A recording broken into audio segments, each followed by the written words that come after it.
Hello, everybody. It's Gary Stuckey with Real Music. On today's show, I've got the one and only Kelly Lang here talking about her brand new single, I Think It's Jesus, and she talks about how she's overcome cancer and why music is so important. I think that's the passion behind everything I do in life is just to show appreciation for still being able to say it. Kelly Lang has produced 11 studio albums. She's written songs for people like Lori Morgan, Ricky Skaggs, T.G. Shepherd, that's her husband, Jerry Lee Lewis, Oak Ridge Boys, B.J. Thomas, George Jones, Crystal Gale, Johnny Lee, and William Lee Golden. And she's performed duets with Barry Gibb, Olivia Newton-John, Lee Greenwood, Paul Schaefer, T.G. Shepherd.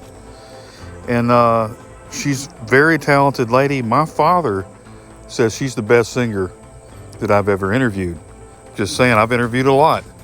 And she is a survivor of breast cancer. She wrote a book about it called I'm Not Going Anywhere. And that song became a theme song for Ascension. As we talked last time I interviewed her, that song meant a lot to me because my dad had just recovered from cancer in Ascension Sacred Heart down in Pensacola, Florida. And very inspiring. This will inspire you. The song itself, It Must Be Jesus. Yes, you will definitely love it. So here we go. Here she is, Kelly Lang.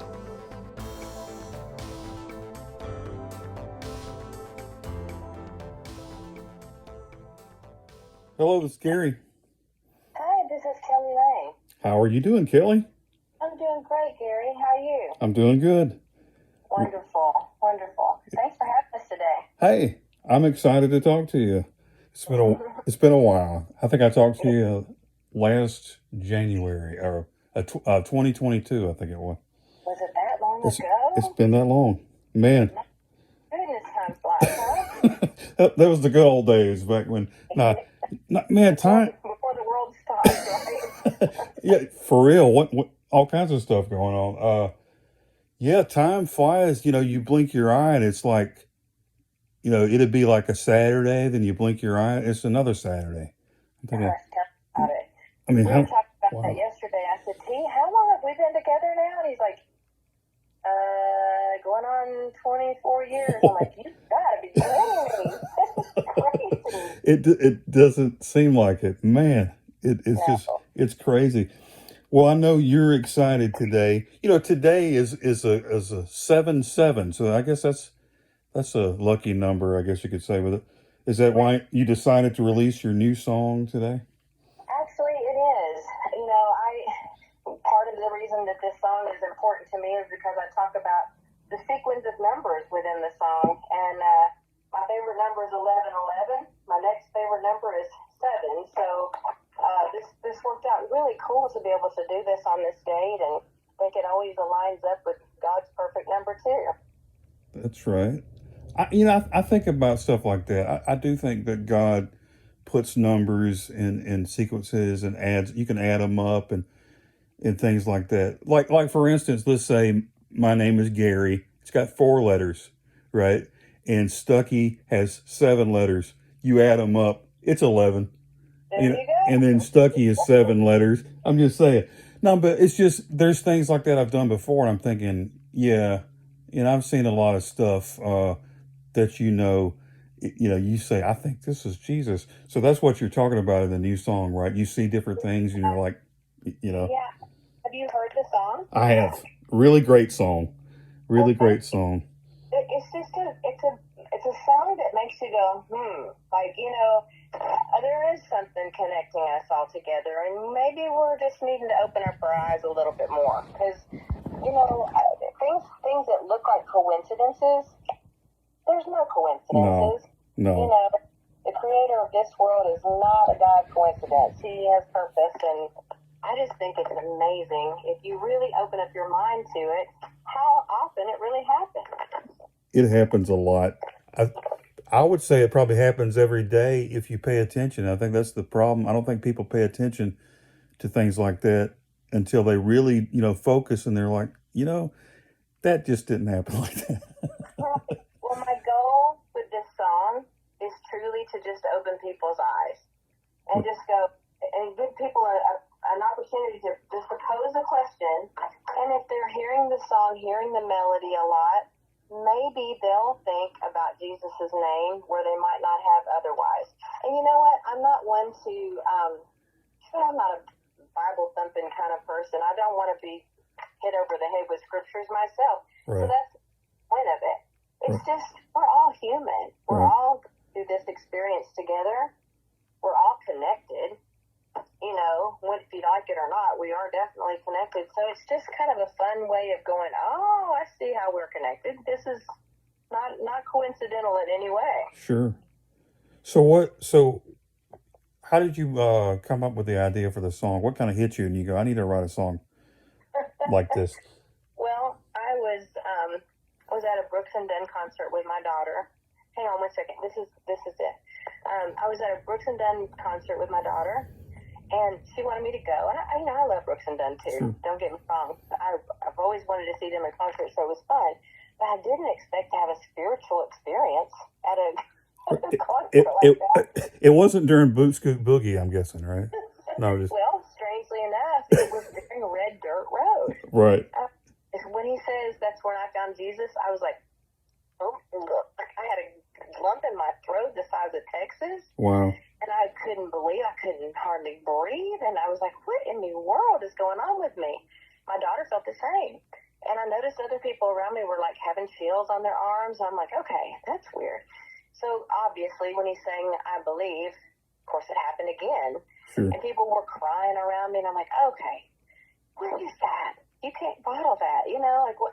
Everybody feels that. Right. And I thought, okay, so I came home and told TG about it. And he said, well, that's just everybody's got that. You know, nobody knows really what that is. Maybe it's the angels talking to you. I don't know. So the next morning, I got in my pool where I do a lot of my writing. And I noticed that there was a dragonfly that landed on me when I was, you know, being quiet. And then I was thinking about my dad, and a red bird came up. And I'm like, okay, wait. Right. There's something more universal going on here.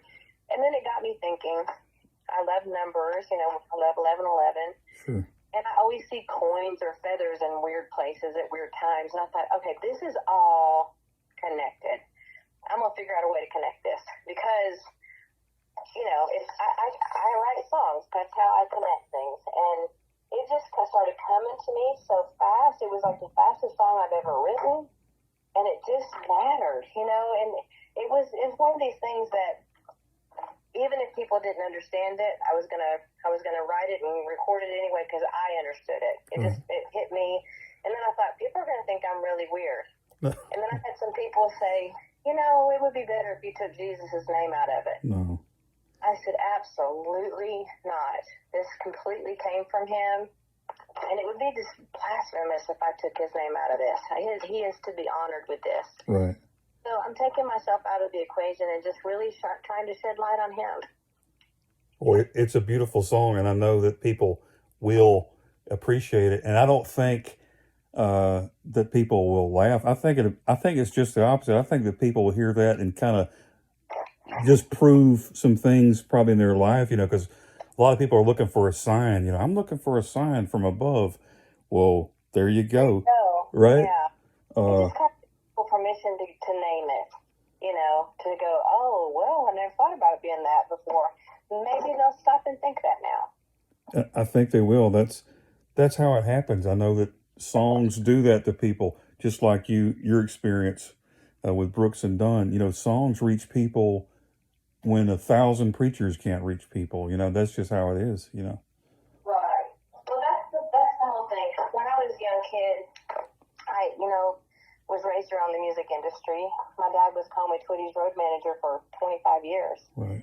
And when I began singing, a lot of the places that I could perform happened to be in bars. Well, people at my church were horrified that this young girl would be allowed to sing in bars. I was always a Christian. Right. My thought was, you know what? Quit judging me. I might be the only person in that bar that knows God, and somebody might need to see him through me. So stop it, you know? And I've always lived my life like that. I don't, you know, I don't think it's a bad thing to be in places where God might not be mentioned sometimes because perhaps I'm the only route they can see him through. That's true. So in music, that's been my goal with that. I sing some songs that are, more adult, more sexy kind of thing, but my goal in life really has always been this. Right. And I know with all you've been through, of course, you're a survivor of breast cancer. I know you got your book out about it, and I know uh, that you recently lost your friend Olivia Newton-John to breast cancer. So I know that all that's in your mind when you're writing songs or singing songs about how you overcome things in life and what things mean. Don't things mean a lot more to you after surviving cancer? I mean, it kind of opens your eyes to a lot more stuff, right? I think that's the fact. When I was 36 and I was a single mother of two little girls, 9 and 13, I could not see my way out of that. I mean, to be hit with breast cancer, and it was a really dark diagnosis too. It wasn't, oh, you got a light version of this. It Right. ended up spread to my lymph nodes, and I had to lose my hair and all that mess. You could either go down, or you could choose to look at it like I think we've talked before. I looked at it as my life sentence, not a death sentence. Right. I refused to allow that to take me under. Quite frankly, I didn't have the time for it. I had 2 children to raise, and it made me mad that it interrupted my life. Right. I was like this is not for me. So I tried to get through it as fast as I could, and I didn't want to be bothered with it as long as I had to. But the reality is that wasn't really doing anybody any favors by not talking about it and just kind of getting behind. So many years later, after becoming friends with Olivia, I realized how important it was for people to see her surviving and thriving and living positively, and how important that was for other people to have encouragement from her. And so I decided to write my book, and she wrote the foreword for it. And I learned so many lessons from her. I miss her terribly. Oh, my goodness. I hear her voice in my head every day. But the biggest lessons that I've learned is, we are only here for a very short period of time. And you might need to help others, with what you've learned. And it's important to pass along healthy information to bring other people through it. Otherwise, what's the point? Right. Right. But, yeah, I learned a lot through that. And, I'm grateful that it happened at such a young age, because now I've been able to live all these years with a better attitude adjustment of much more appreciation and gratitude. And, I'm not a Pollyanna. I don't think life is perfect, but it's your choice to make it as good as it can possibly be. Or you can choose to not, but I just know that my health is better when I have less stress. It's better when I'm kinder to myself and other people, and I'm living proof of it. Right. And I know that music is a healer and an encourager, and I know people that watched Olivia and watched you overcome and still just sing beautifully, and and you give hope to people that say, hey, I can do this too. I can be healed, and I can live a life, a normal life, without dwelling on a lot of the negative stuff. I think it's about, focusing on the positivity. I was telling people on Facebook Live how much I need them, and how much just their spreading the word of this song really matters. Not for me. I don't need record sales or fame or popularity, but just spread this message that we're not alone. None of us are really going through this alone. I think that's the passion behind everything I do in life is just to show appreciation for still being able to say it.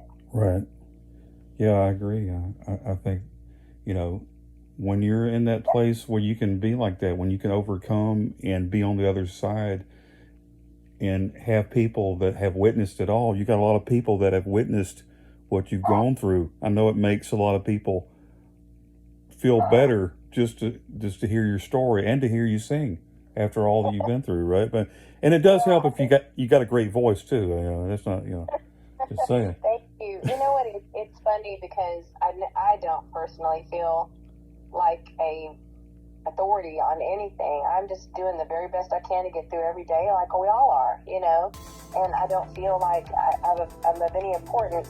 Just the fact that I'm still alive, I guess, is Well, yeah. important to some people. I don't know. Yeah. busy day today. I'm sure you've got all kinds of interviews to do, so I won't keep you. But I thank you for talking with me today about this wonderful song.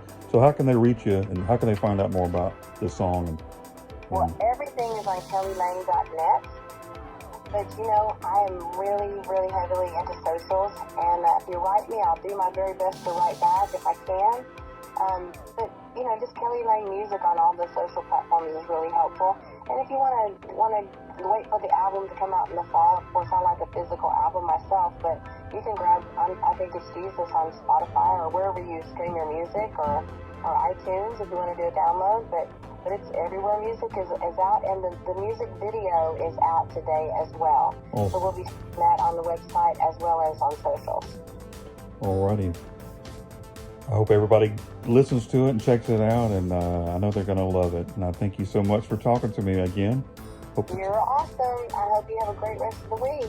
Hey, thanks a lot. Hope to talk to you one day soon. Again. Okay. Thank you, my friend. Alrighty. Bye. Bye. Thanks for listening, everybody. I enjoyed talking to this talented lady, Kelly Lang, and super awesome husband too, T.G. Shepherd. Some of this interview was left out because my recording messed up, because anytime you talk about Jesus, you get attacked. I mean, I had like 2 or 3 things going on that was fighting against this, but doggone it, it's out. The word is out, and I think it's Jesus. Yeah, check out her song today. You're going to love it. I'm just saying. And until next time, everybody, remember to keep the music real.